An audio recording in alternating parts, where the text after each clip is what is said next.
তার যে অবদান বাংলাদেশের দ্বিতীয় স্বাধীনতা অর্জনে, এই অবদান বাংলাদেশ তথা বিশ্বের সবাই দেখেছে।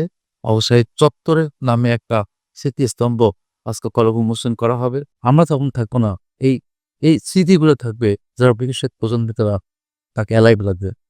শহীদ আবু সাঈদের প্রথম স্বাধীন দিবস উপলক্ষে বেগম রোকেয়া বিশ্ববিদ্যালয়ের পক্ষ থেকে এবং রাষ্ট্রীয় পক্ষ থেকে আমি শ্রদ্ধা জানিয়ে আবেদন করছি।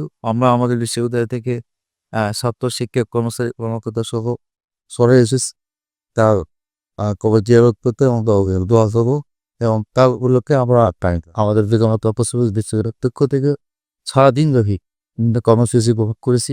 এই কর্মসূচিতে আমাদের বিশ্ববিদ্যালয়ের পক্ষ থেকে শহীদ আবু সাঈদের প্রতি আমাদের শ্রদ্ধা ভালোবাসা এটা আগে যেরকম ছিল আরও এখন অনেক গুণ বেড়ে গেছে। বিকজ তার যে অবদান বাংলাদেশের দ্বিতীয় স্বাধীনতা অর্জনে, এই অবদান বাংলাদেশ তথা বিশ্বের সবাই দেখেছে। তার দুহাত প্রসারিত করে দিতে বুক বুঝে করে দাঁড়িয়ে এটা বিশ্বের মানে এটা ইতিহাস, বাংলাদেশের ইতিহাসে শুধু না সেই জিনিসে এটা বিরল।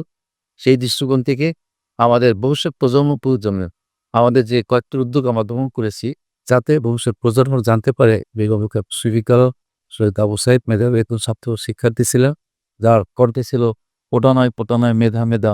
তার প্রেক্ষিতে আমরা আমাদের ভবিষ্যৎ প্রজন্মের জন্য বাংলাদেশ বর্তমান অন্তর্বর্তী সরকার আমাদের তার স্মরণে আবু সাঈদ চত্বরে নামে একটা স্মৃতিস্তম্ভ আজকে কলম উন্মোচন করা হবে।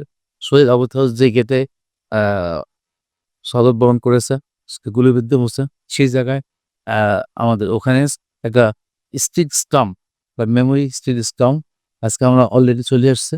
আমরা সেটা আজকে সে পরিবেশন করবো এবং বিশ্ববিদ্যালয়ের শিক্ষার্থী সবারই দাবি হচ্ছে যে গেটে মারা গেছে 1 নম্বর গেট, সেই গেটটার নামকরণ আবু সাঈদ গেট। সেটাও তোরণ এবং একটা জাদুঘর, এই দুটোর আছে ফলক উন্মোচন করা হয়। আমি আশা করি এই জাদুঘর আবু সাঈদের তোরণ, ভবিষ্যৎ স্মৃতিস্তম্ভ, স্মৃতিস্তম্ভ এগুলোই আমাদের ভবিষ্যৎ প্রজন্মের নিকট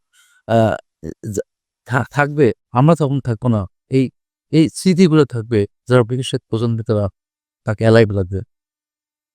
তার সে যে অবদান রেখেছে, সে অবদানের স্মৃতিস্বরূপ এটা তাদের ইতিহাস হয়ে থাকবে। ভবিষ্যৎ জানতে পারবে 2024-এর বিপ্লবে কি ঘটেছিল।